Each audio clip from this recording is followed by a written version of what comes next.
Hello everyone, कैसे हो आप सब। आई होप आप सभी अच्छे होंगे। मैं भी ठीक ठाक हूँ। एंड कितने दिनों के बाद मैंने वीडियो बनाया फाइनली। ये वीडियो काफ़ी सारे टॉपिक्स को लेके मैं बात करूँगी। इतने दिन मैं गायब क्यों थी, मेरा प्रिपरेशन कैसा चल रहा है, चल भी रहा है या नहीं, और आरआरबी जेई एएलपी टेक्नीशियन ये सारे एग्ज़ाम्स मैंने दिए, कैसा हुआ नहीं हुआ। अब तो 2 एग्ज़ाम्स के रिज़ल्ट भी आ गए हैं, क्या रहा मेरा रिज़ल्ट, हर एक चीज़ के बारे में मैं बात करूँगी। So let's start the video.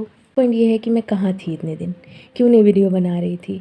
तो लास्ट कुछ वीडियोस में देखा होगा आपने, काफ़ी गैप दे के बाद ही वीडियोस आ रहे थे, काफ़ी गैप के बाद।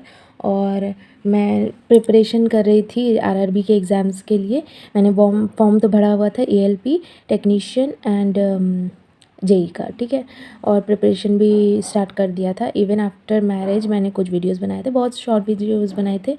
नए माहौल में जाके कैसे वीडियो बनाया हूँ, बहुत ही डिफ़िकल्ट लग रहा था मुझे। खैर मेरी पढ़ाई जारी थी, और ये only because of my in laws and my husband possible हो पाया, क्योंकि वो लोग बहुत सपोर्टिव हैं, मुझे पढ़ाई करने देते हैं। टिपिकल इन लॉज़ की तरह नहीं है जो कि बिहार में होता है। मैं बिहारी हूँ, मेरी शादी भी बिहार में हुई है। तो मैंने देखा है बहुत सारी लड़कियों का लाइफ ख़राब हो जाता है शादी के बाद। वो प्रिपरेशन नहीं कर पाती हैं, काम का प्रेशर, ये वो बहुत सारी बातें हो जाती हैं। बट बाय गॉड्स ग्रेस मैं बहुत ग्रेटफुल हूँ अपने सारे फैमिली मेम्बर्स और गॉड को थैंक यू बोलती हूँ कि वो लोग मुझे सपोर्ट करते हैं, जिसके कारण मैं अभी तक कंटिन्यू कर पा रही हूँ पढ़ाई, ठीक है। तो पहला टॉपिक है कि मैं क्यों नहीं कर रही थी वीडियो, क्यों नहीं बना रही थी। बहुत कुछ हुआ देखो। पहले तो शादी हुई तो गैप हो गया वीडियो बनाने में। शादी के बाद प्रिपरेशन भी स्टार्ट कर दिया, लेकिन मुझे बहुत शर्म आती थी वीडियो बनाने में अपने ससुराल में, ठीक है। उसके बाद जो भी थोड़ा बहुत बन पा रहा था बनाया। फिर पता चला कि मैं प्रेग्नेंट हूँ। अब प्रेगनेंसी में बहुत सारे फिज़िकल बॉडी में चेंजेस आते हैं। मतलब हार्मोनल चेंजेस, कभी अच्छा फ़ील होता है, कभी अच्छा फ़ील ना होना, और उसी में पढ़ाई भी कंटिन्यू करना, यही मेरे लिए बहुत बड़ा टास्क था। और अलग से मैं वीडियो बनाऊँ, मेरे लिए तो पॉसिबल नहीं हो पा रहा था, इसीलिए मैंने नहीं बनाया। और मेरा प्रेगनेंसी का जब 4th मंथ स्टार्ट हो गया था, हाँ 4th मंथ स्टार्ट हुआ था, तब मैं अपने मायके आ गई थी, क्योंकि मेरे सारे एग्ज़ाम्स यहाँ से देने थे। मतलब मेरे घर के पास था वो सेंटर, ठीक। मेरे घर में मेरी भैया भाभी भी हैं, उनके भी मतलब बेबी हुआ है अभी अभी।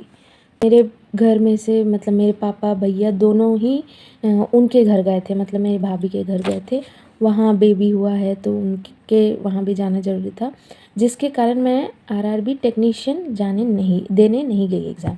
कि उस टाइम मुझे, क्योंकि मैं भी 7 मंथ प्रेग्नेंट थी उस टाइम पे, तो मैं भी एग्ज़ाम देने जाऊँगी तो मुझे कोई लेके जाएगा, ऐसा होना चाहिए ना। मेरे हस्बैंड भी नहीं आ पा रहे थे उस टाइम, उनको भी काम था, जिसके कारण मुझे कोई एग्ज़ाम दिलाने लेके नहीं जाने वाला था, और मैं फ़िज़िकली इतनी फ़िट नहीं थी कि मैं अकेले जाके दे सकूँ। सो इसी कारण से मैं आरआरबी टेक्नीशियन एग्ज़ाम नहीं दे पाई। आरआरबी एएलपी का exam I chose not to give, क्योंकि मुझे ट्रैवल करना था, मतलब I was not feeling great. मैंने सोच लिया था कि बार बार मैं ट्रैवल नहीं करूँगी। अपने फ़िज़िकल सिचुएशन को देख के, अपने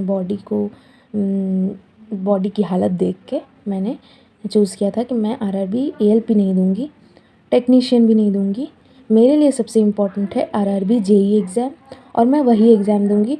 एक ही एग्ज़ाम देती हूँ प्रेगनेंसी के दौरान, ठीक है।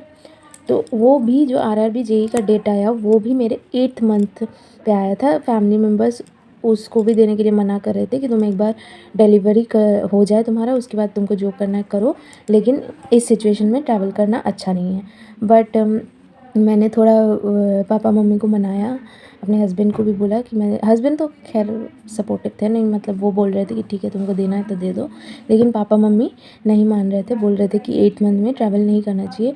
स्टिल मैंने पापा को बोला नहीं, मुझे जाना है, तो हम लोग गए, और मैं एग्ज़ाम दे के आ गई आरआरबी जेईई। तो मेरा एग्ज़ाम सेंटर पे प्रेगनेंसी में एग्ज़ाम देने का एक्सपीरियंस बताती हूँ। तो जो भी सिक्योरिटी गार्ड्स या इन्विजिलेटर जो भी होते हैं ना, सब बहुत सपोर्टिव हो जाते हैं, बहुत केयर करते हैं। मतलब मेरे इस सेंटर पे तो काफ़ी केयर किया इन लोगों ने कि मैं प्रेग्नेंट थी, जब भी उन्होंने देखा मुझे सीढ़ियों से नहीं चढ़ना पड़ा। मेरा एग्ज़ाम का जो सीट था वो 4th फ्लोर पे पड़ा था, तो पहले तो मैं सीढ़ी से ही जा रही थी, लेकिन उन लोगों ने ध्यान नहीं दिया। जब उन्होंने देखा कि अरे ये तो प्रेग्नेंट, तो उन्होंने बोला कि तुम क्यों सीढ़ी से जा रही हो, नहीं तुम लिफ्ट है, लिफ्ट से जाओ। मुझे नहीं पता था कि उस सेंटर में लिफ्ट भी है, ठीक है। एनीवेज उन्होंने मुझे गाइड ही किया कहाँ से जाना है, क्या करना है। और देखो मेरा फर्स्ट डे 16 दिसंबर को फर्स्ट शिफ्ट था, जिसमें एग्ज़ाम थोड़ा डिले हुआ था, ठीक है। 1 घंटा में बिठा के रख दिया था। अब प्रेगनेंसी में अब आप लोगों को मालूम है या नहीं मालूम, मैं बता रही हूँ। जिनको एक्सपीरियंस है उनको तो पता ही होगा, बार बार सुसु जाना पड़ता है, ठीक है, बार बार वॉशरूम जाना पड़ता है। तो मैं तो पहले यही सोच रही थी कि कैसे कंट्रोल करूँगी यार। और एग्ज़ाम के टाइम तो एक बार जब बैठ गए, प्रोसीजर शुरू हो गया, उसके बाद आप वॉशरूम नहीं जा सकते, और ऊपर से 1 घंटा डिले भी हो रहा था एग्ज़ाम। काफ़ी टेंशन में थी, लेकिन जब 1 घंटा डिले हो रहा था तब मैंने उनको रिक्वेस्ट किया कि मैं वॉशरूम जाऊँ, तो फिर उन्होंने जाने दिया। और मुझे ही नहीं, काफ़ी लोग, जिन लोगों को जाना था उन लोगों को जाने दिया। जहाँ लाइन में खड़े होने वाली बात जो थी कि लाइन में खड़े होकर अपना वो चेक करो, फिंगरप्रिंट और फ़ोटोग्राफ, ये सब, मुझे लाइन में खड़े होने की ज़रूरत नहीं पड़ी। तो काफ़ी हेल्पफुल थे और स्मूथली ये प्रोसेस भी हो गया। बस थोड़ा सा डिफ़िकल्ट लग रहा था चेयर पे इतना बड़ा पेट लेके बैठे रहना, ठीक है। बस ये एक दिक्कत हुई, और कोई दिक्कत नहीं हुई। एग्ज़ाम दे के मैं आ गई, ठीक है। अब आते हैं रिज़ल्ट पे। तो रिज़ल्ट क्या रहा मेरा, मैं अपना स्कोर कार्ड दिखाती हूँ, ठीक है। मैं ये बता दूँ कि मैंने किस ज़ोन से भरा था। मैंने आरआरबी गुवाहाटी से भरा है, क्योंकि वही मेरे घर के काफ़ी पास है। तो उसमें 200 समथिंग सीट्स थी, मतलब वैकेंसी। एंड मैंने इसलिए भरा क्योंकि मेरे घर के पास है, बस। और कोई रीज़न नहीं है कि मैंने आरआरबी गुवाहाटी क्यों चुना। बहुत लोगों ने बहुत सारे वीडियोस बनाए हैं कि कौन सा ज़ोन डेंजर ज़ोन है, कौन सा ज़ोन सेफ़ ज़ोन है। तो देखो भैया, मेरा गुवाहाटी, आरआरबी गुवाहाटी, काफ़ी लोगों ने बोला कि डेंजर ज़ोन में आता है, लेकिन मैंने फिर भी इसलिए भरा क्योंकि वो मेरे घर के पास है। मैंने वो सब कुछ ध्यान नहीं दिया कौन कितना वैकेंसी कहाँ सेफ़ रहेगा नहीं रहेगा। मेरा मेन फोकस था कि मेरे घर के पास होना चाहिए, ठीक है। अब देखते हैं मेरा स्कोर कार्ड। तो ये देखिए मेरा स्कोर कार्ड, मेरा थोबड़ा तो दिख ही रहा है कितना भयंकर लग रही हूँ।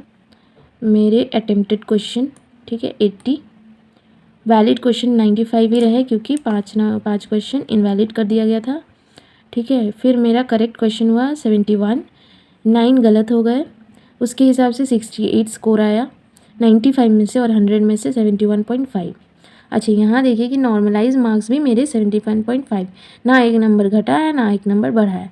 इसका रीज़न एक ही है कि 16 दिसंबर का जो पहला शिफ्ट था, मेरा शिफ्ट, वो काफ़ी ईजी था, मतलब वो ईजी शिफ्ट में आ रहा था, इसीलिए नॉर्मलाइजेशन में कोई नंबर नहीं बढ़ा। और ये रहा मेरा परसेंटाइल 93.46, ठीक है। और मैं CBT 2 के लिए क्वालिफाइड हूँ, यस, ठीक है, ये रहा। तो आपने देख लिया मेरा CBT 2 के लिए मैं क्वालिफाइड हूँ, CBT 1 क्लियर हो गया है। देखिए मैंने काफ़ी सारे प्री एग्ज़ाम क्लियर किए। इस चैनल पे भी मैंने बैंक का भी प्री क्लियर किया हुआ स्कोर कार्ड शेयर किया है। NTPC भी मैंने CBT 1 पिछली बार जो आया था वो मैंने क्लियर किया है। CBT 1 क्लियर मेरा काफ़ी बार हो गया है, लेकिन मेन लड़ाई तो मेंस है, और इस बार टेक्निकल है।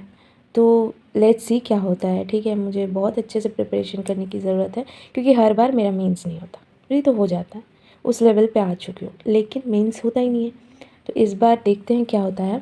मेरा जो है इलेक्ट्रॉनिक्स एंड कम्युनिकेशन से मैंने बीटेक करा है, तो यही मैंने, मतलब मेरा यही है, इलेक्ट्रॉनिक्स एंड अलाइड इंजीनियरिंग, शायद ये, मतलब ये ट्रेड का नाम है शायद। तो इसी ट्रेड से मैंने भरा है, और मैं प्रिपरेशन कर रही हूँ ऑनलाइन बैच कोर्स लेके, और बीच बीच में मैं वीडियो होपफुली अब बनाती रहूँगी, दिखाती रहूँगी कि मैं अपने बेबी के साथ कैसे प्रिपरेशन कर रही हूँ, because it's tough. Newborn baby हो, मेरा बेबी अभी 42-43 डेज़ का हो चुका है, एंड इस तरह से एकदम छोटे से बेबी को संभालने के बाद प्रिपरेशन करना टफ़ तो होता है। बट फिर भी मैं कर पा रही हूँ only because of my family support. और देखते हैं आगे मेरा कैसा रहता है एग्ज़ाम। अपनी तरफ से 100% देने की कोशिश कर रही हूँ। एंड कुछ दिनों में वीडियोज़ आएंगे, ठीक है। मैं भले ही फुल ब्लॉग ना शेयर करूँ, क्योंकि व्लॉगिंग करना पॉसिबल नहीं है। क्योंकि यार न्यूबॉर्न के साथ समझ ही सकते हो, पढ़ाई करो या वीडियो बनाओ या एडिटिंग करो, it's not that easy task, ठीक है। तो मैं करूँगी, छोटा छोटा वीडियो बनाऊँगी जो कि हो सकता है मैं दिखाऊँ थोड़ा बहुत कि क्या मेरा चल रहा है, कौन से टॉपिक्स मैंने क्लियर मतलब पढ़ लिया है, कैसे मैं आगे बढ़ रही हूँ। अभी भी देखो, अभी भी मैं ना पढ़ाई ही कर रही थी। ये देखिए, ये रहा मेरा सेटअप और यहाँ मेरा बेबी सो रहा है। तो यही सब चल रहा है, ये सो रहा है इसीलिए मैं पढ़ाई कर रही हूँ, इसीलिए मैं वीडियो भी बना पा रही हूँ। ओके जी, बहुत बक कर लिया। आप लोग भी अपना पढ़ाई कीजिए अच्छे से, मुझे कमेंट करके बताइएगा कि कैसा प्रिपरेशन चल रहा है आप लोगों का, किस किस का आरआरबी, एएलपी या जेई या इन दोनों में से कौन कौन से एग्ज़ाम्स दे रहे हो आप लोग और कैसे प्रिपरेशन कर रहे हो। ओके जी, बाय, मिलते हैं अगले वीडियो में।